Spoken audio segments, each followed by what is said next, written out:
আসসালামু আলাইকুম। হ্যাঁ ভাই, আপনাকেই বলছি। আপনি যদি ভূগর্ভস্থ পানি ব্যবহারের জন্য এরকম একটি সাবমার্সিবল পাম্পে ব্যবহার করে থাকেন, তাহলে ভিডিওটি দেখা আপনার জন্য খুবই জরুরি। ভিডিওটি অত্যন্ত ছোট, মাত্র 3 মিনিট। অনুগ্রহপূর্বক আমাদের সঙ্গেই থাকবেন। আপনি হয়তো এরকম বড় বড় তালা লাগিয়ে আপনার সাবমার্সিবল পাম্পকে নিরাপদ করে রেখেছেন চোরের হাত থেকে রক্ষা করার জন্য। চোরের হাত থেকে না হয় আপনি রক্ষা করলেন, কিন্তু এটাই কি শেষ? না ভাই, মোটর যদি নষ্ট হয়ে যায় তাহলে চুরে না নিলে লাভ কি? আপনার মোটর যেন না পুড়ে যায় বা অন্য কোনো কারণে না নষ্ট হয়ে যায়, সেটা আপনার জেনে রাখা অত্যন্ত জরুরি। বিশেষ করে এই মুহূর্তে, অর্থাৎ এই দীর্ঘদিন বৃষ্টি না হওয়ার কারণে এবং আরও বিশেষ কিছু কারণে পানির লেয়ার অনেক নিচে নেমে গেছে।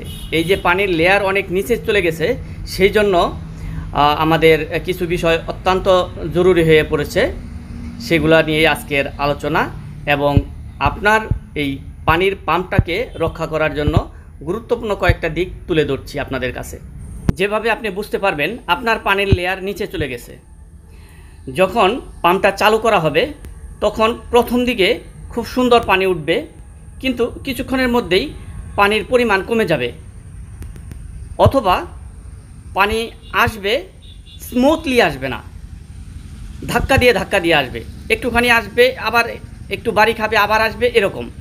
তখনই বুঝতে পারবেন পানির লেয়ারটা যখন আপনার পাম্পটা যে জায়গায় অবস্থান করতেছে, অর্থাৎ ভূগর্ভের যে জায়গায় অবস্থান করতেছে তার চাইতেও, যে এই যে পাইপটা দেখছেন, এই পাইপটা দিয়েই তো পাম্পটার নিচে ঢুকছে, সেটা এমন জায়গায় অবস্থান করতেছে আপনার পাম্পটা।